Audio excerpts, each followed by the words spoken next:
Let's sing together. I know not why God's wondrous grace to me he hath made known, nor why unworthy Christ in love redeemed me for his own. But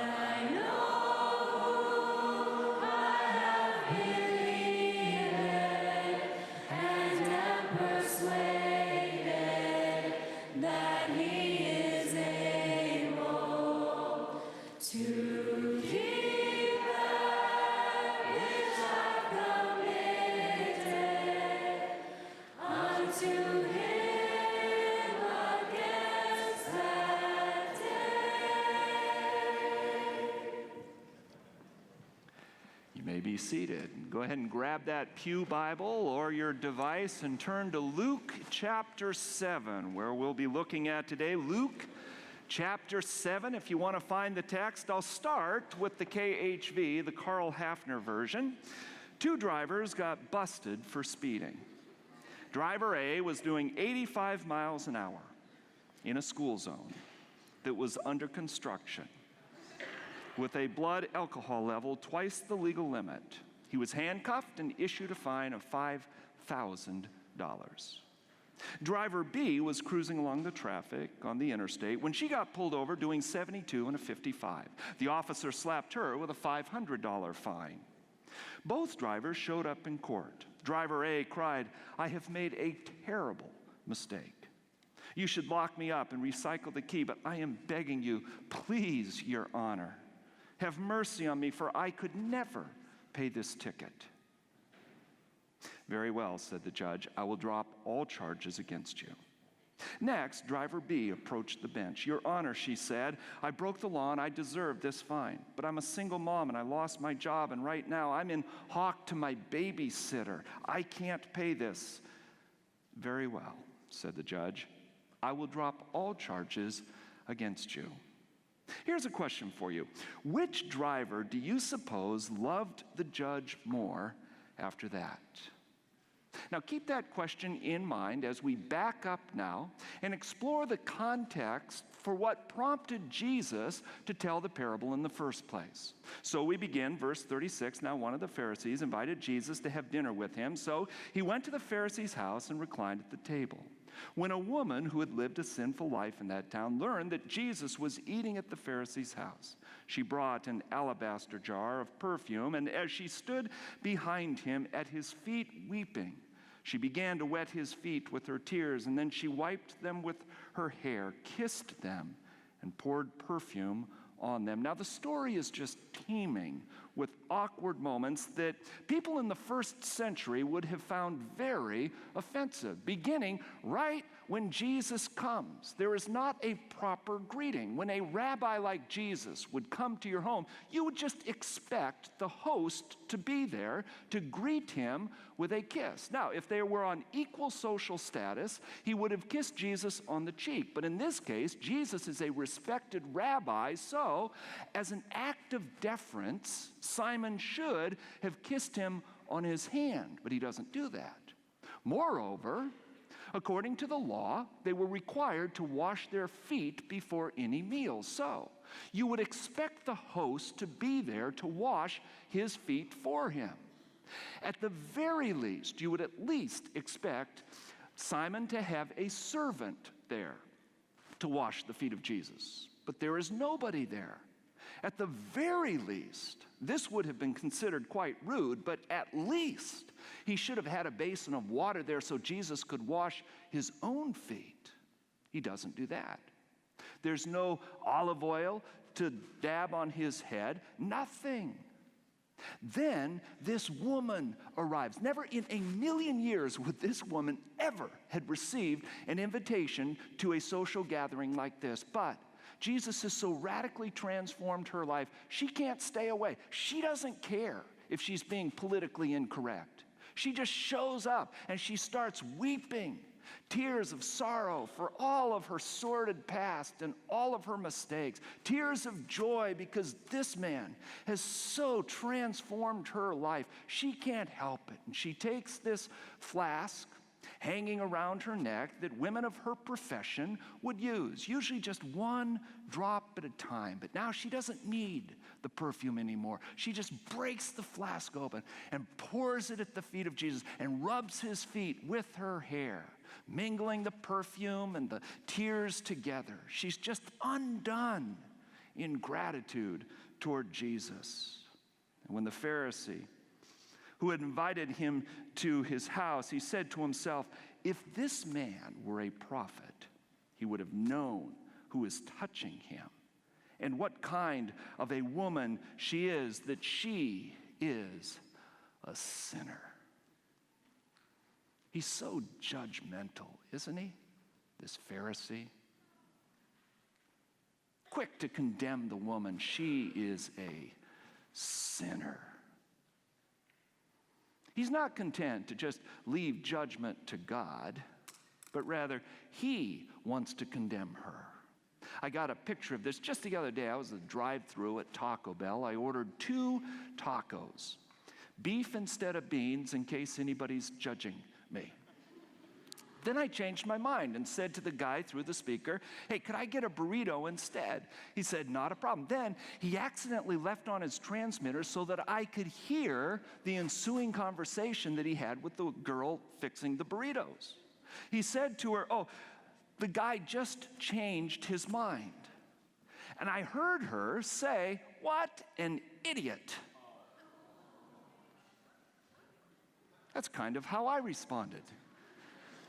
Then he said, hey, your job is not to judge, your job's to make him a burrito. That's pretty good.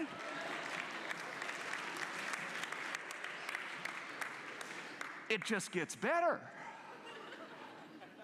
He says to her, you know, your job's just to make. So she replies, fine, but he's still an idiot. And then he says, direct quote, hey, only God can judge. And I thought, that'll preach. I'll use that in a sermon illustration, so I kept my receipt so I could write the meal off on my taxes.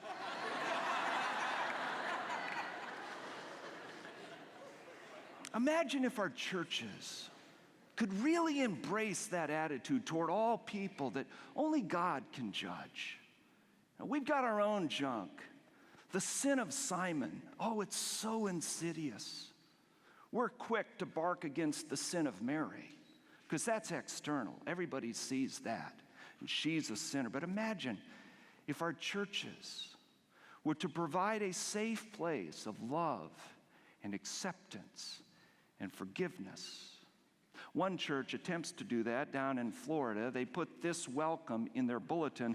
We extend a special welcome to those who are single, married, divorced, gay, filthy rich, dirt poor, yo no hablo inglés. We extend a special welcome to those who are crying newborns, skinny as a rail, or could afford to lose a few pounds. We welcome you if you sing like Andrea Bocelli, or like our pastor who can't carry a note in a bucket. You're welcome here if you're just browsing, just woke up, or just got out of jail. We don't care if you're more Catholic than the Pope or haven't been in church since little Joey's baptism. We extend a special welcome to those who are over 60 but not grown up yet, and to teenagers who are growing up too fast. We welcome soccer moms, NASCAR dads, starving artists, tree huggers, latte sippers, vegetarians, junk food eaters. We welcome those who are in recovery or still addicted. We welcome you if you're having problems, or if you're down in the dumps, or if you don't like organized religion. We've been there too.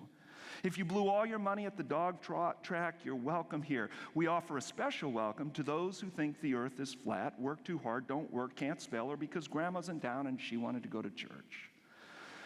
We welcome those who are inked, pierced, or both.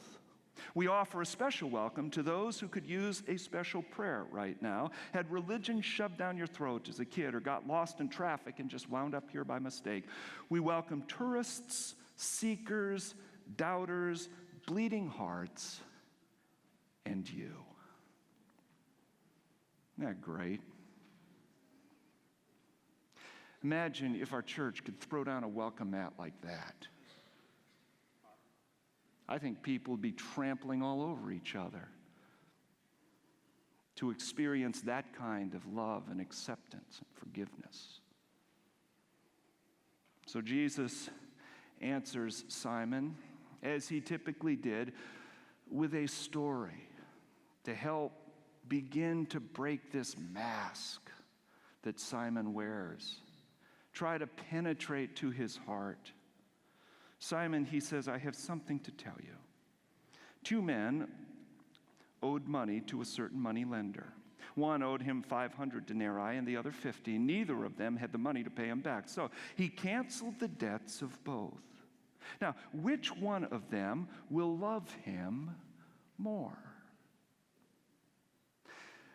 Let me share my inspiration for my paraphrase of this parable that I wrote just a few days ago. I read it earlier, of course, today, but let me tell you where that came from.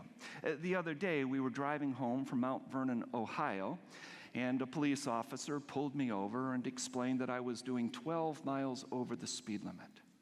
I said, I am really sorry. I'm not from this area. I had no idea that I was speeding. And so he said, look, just slow it down, and I'm not going to write you up. I said, thank you, thank you. I was so grateful. So on the way home, long drive home, our youngest daughter in the back seat, we started talking about all of the times that I've been granted grace by police officers. We've collected quite a few stories over the years. And of course, Claire loves hearing the stories time and again. And, oh, Dad, what about that time you got pulled over in Bellingham, Washington? Well, I've preached that story a few times. It was late at night. I was super tired, like 1 o'clock in the morning. I was driving home, and I was trying to stay awake when I got pulled over. And I knew immediately I had a problem because as the police officer approached the window, I couldn't tell if this was a man or a woman, so I couldn't know how to address her, whether sir or ma'am or him. He walked like a woman, but she looked like a man. I couldn't tell. Then I saw the name tag, Barbara Qualley. Oh. So I said, good evening, ma'am. Oh, she just glared. She had a face so sour she could suck buttons off a sofa.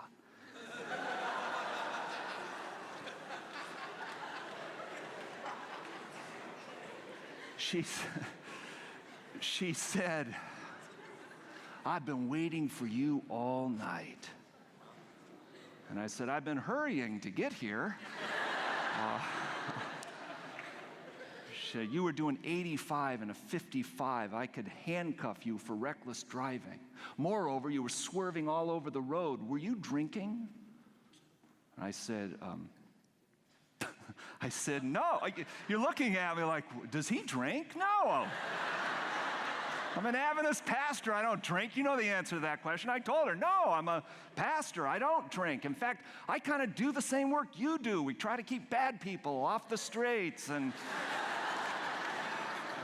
her face softened a bit, said, look, I'm not going to write you up for swerving, and I'll only write you up for doing 65 instead of 85. And she went back to her car. I said to my wife, I'm so thankful. It could have been so much worse. And then she comes back a few minutes later and says, I don't know why I'm doing this, Mr. Hafner, but I'm going to just let you. I'm not writing you up for anything. And I have never felt such this overwhelming urge to kiss a woman that looks like a man. I told her, too. I said, I could kiss you, ma'am. And she said, you have the right to remain silent.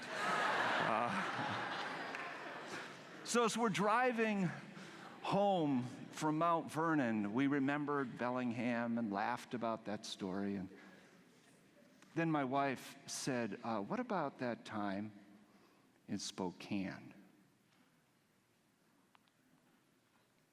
Just awkward silence in the car. That was 20 years ago, Spokane. We've never talked about it. It's not a story I've used in sermons. It's still, after all these years, just a little too raw. We were at Camp Myvedon up in northern Idaho, and the kids wanted to see Beauty and the Beast at the IMAX. So I said, well, we could catch the 2 o'clock showing. And Cherie, my wife, said, you can't get from Camp Myvedon to Spokane in a half an hour. I said, yes, you can.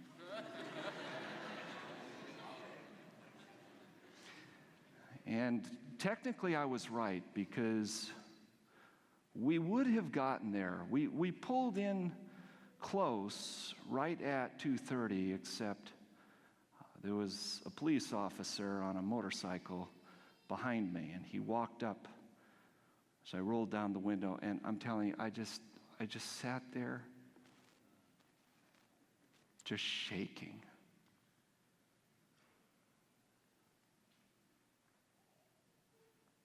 He said, what are you thinking?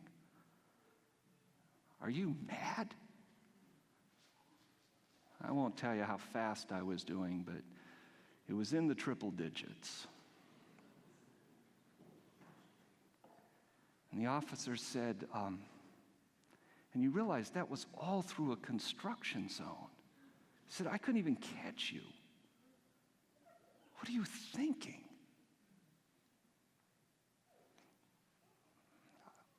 I couldn't even speak. I was just so ashamed. He said, look, if I were to write you up for this, you probably would never get you'd never get your license back. You would go to jail for a long time, and you would never be able to afford insurance again. He said, look, you seem like a nice guy, and you want to take your kids to see Beauty and the Beast. And he says, I really don't want to wreck your life, because it would wreck your life. So he said, just promise me you'll never, ever, ever drive like that again. I said, I promise. We just sat there at the curb for probably 10 minutes. I couldn't even drive.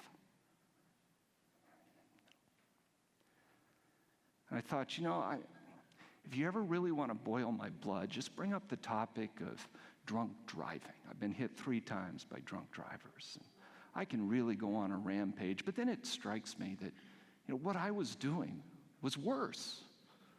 I was endangering the lives of construction workers and my family and other innocent motorists.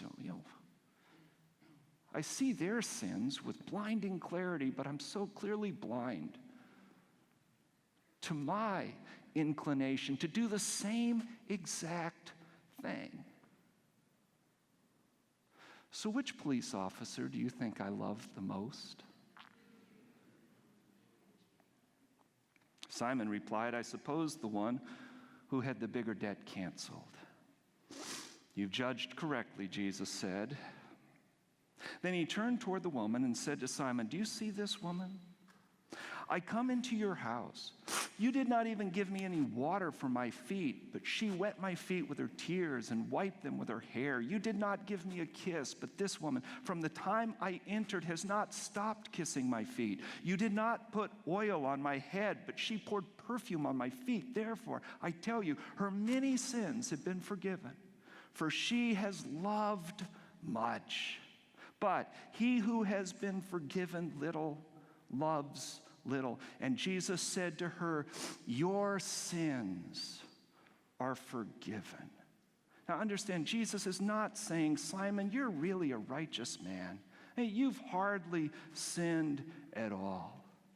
Really, what question Jesus is raising here is, who is the biggest debtor in the room? Simon thinks it's the woman. He points to Mary because her sins are external. They're easy to see. And what Jesus is helping us to understand is, no, the bigger debt is the sin of the heart. The bigger sin is the lips that won't kiss, and the knees that won't kneel, and the eyes that cannot weep, and the hands that will not serve. It's the sin of a heart that will not break. Who's the bigger sinner? It's me, the professional religious person. It's you, church people, the bigger sinners. See, it's so difficult to recognize this in ourselves. So Jesus would tell stories to help us to see the condition of the heart.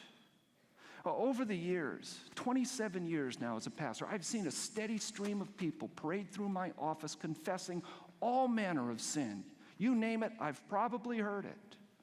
And often it's with this sense of desperation. Pastor, you've got to help me because this sin, whatever it might be, it's killing me. Pastor, my mismanaged anger. I'm afraid I'm going to hit my child someday and do permanent damage. You've got to help me. I'm desperate. Pastor, I've got this eating disorder, and I don't know what to do. I feel like I'm killing myself. Pastor, my addiction to alcohol or pornography or whatever it might be, it's destroying my ability to do relationships with people and with God. And it's 27 years, I've never once had anybody come into my office and say, Pastor, you have got to help me because I've got this judgmental spirit of self-righteousness. And I just tend to judge people and condemn others, and I don't see the same sins in my own heart. It's killing me. It's destroying my relationship with God. It's killing my relationships with others. Now, that's the truth. It is doing just that. But we don't see it, do we? I've never had somebody come in and confess that sin. There is no 12-step program for the spiritually smug. Because we obsess over the sin of Mary. That's such a bad sin. And yet we are so blind to the sin of Simon. Jeremiah says it so well. The heart is deceitful and wicked above all things. That's the problem. It's the condition of your heart. It's deceitful and it is wicked above all things. So often for we church people, we tend to think, well, my sins are a little less offensive to God, my judgmental spirit, my condescending attitude, and so on. That's not as offensive to God as is the sin of the pedophile or the prostitute or the porn addict. It's the internal sin. It's not so bad.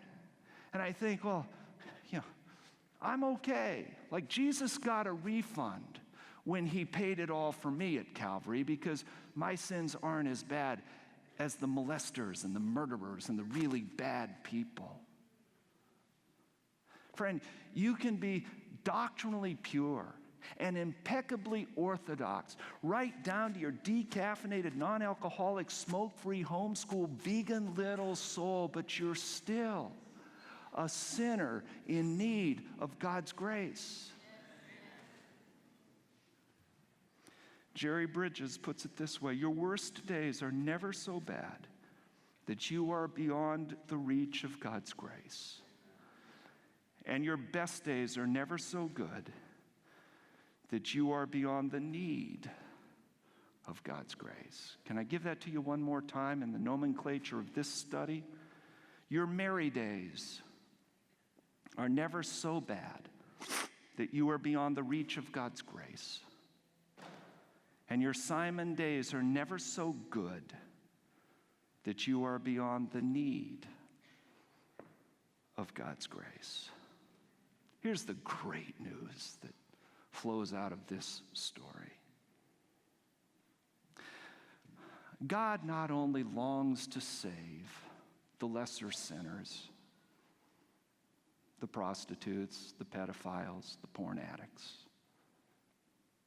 but God's grace is wide enough and deep enough that it stretches to save and forgive even the bigger debtors, even the judgmental, self-righteous pastors.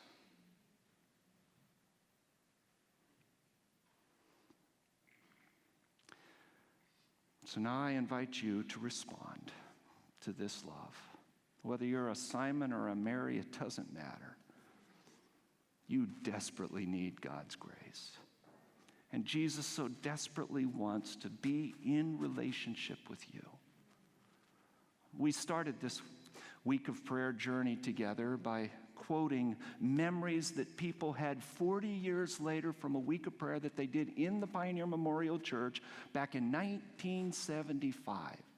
And we heard testimony after testimony of people saying, that radically changed my life. What happened there, it was just this amazing revival. And so we've been praying this week, God, just send your revival.